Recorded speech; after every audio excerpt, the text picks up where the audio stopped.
Good morning from Snake Mountain Boat Works on Tuesday, March 20, 2018. Here's an update on the 1946 Chris Craft U22. Boy, are we close.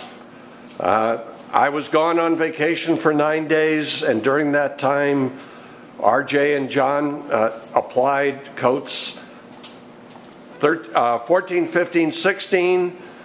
John sanded everything flat once more, everything to a snowfield. They then applied coats through 19, so we now have 19 coats on the U22. John is sanding it flat one last time, at which point we will apply a final coat and she'll be ready for buffing, but we will then let her sit for at least 2 weeks while the varnish cures before we begin buffing her. But as you can see, even the areas that have not been sanded flat, she is just beautiful. It's almost like a mirror. Our test is, how good is the reflection? Well, you tell me, how good is the reflection? I'd say that's pretty accurate, and we haven't even buffed it yet.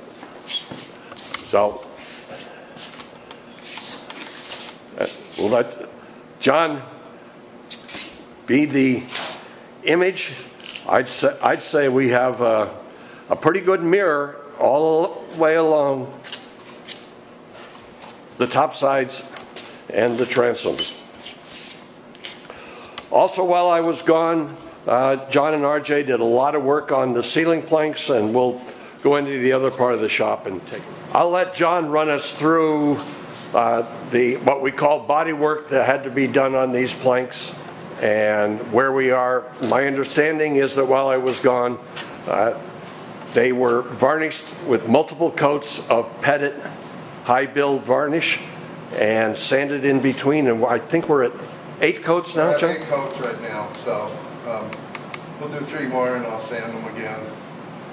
Then we'll probably do 1 or 2 coats and that'll be the end of it. Okay.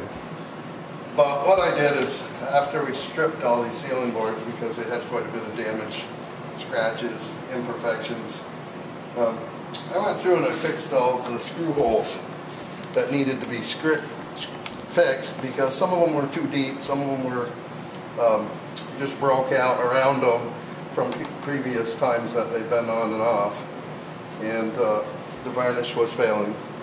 Not miserably, but it wasn't looking the best. So we did take the varnish down, stripped the boards down, did the work on them, sanded it down. That's all done with epoxy mahogany filler, fix-all filler. After I sanded them, then we stained them. Actually, I bleached them first, then we stained them.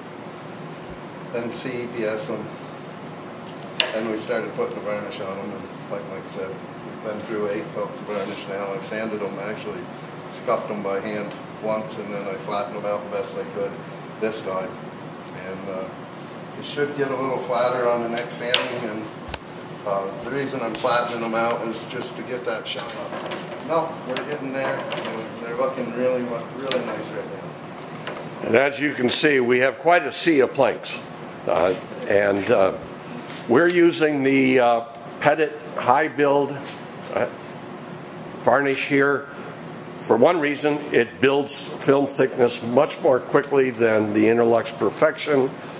It's half the cost of Interlux Perfection, and it has plenty of UV protection for a series of planks that will be inside the boat and not subject to the same mistreatment and assault by UV that decks and topsides will. The finish will be excellent.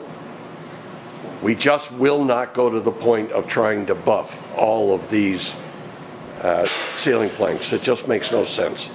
It will glisten and reflect beautifully and add that final touch to the 1946 U22 that we are updating today. Thank you so much from Snake Mountain Boat Works.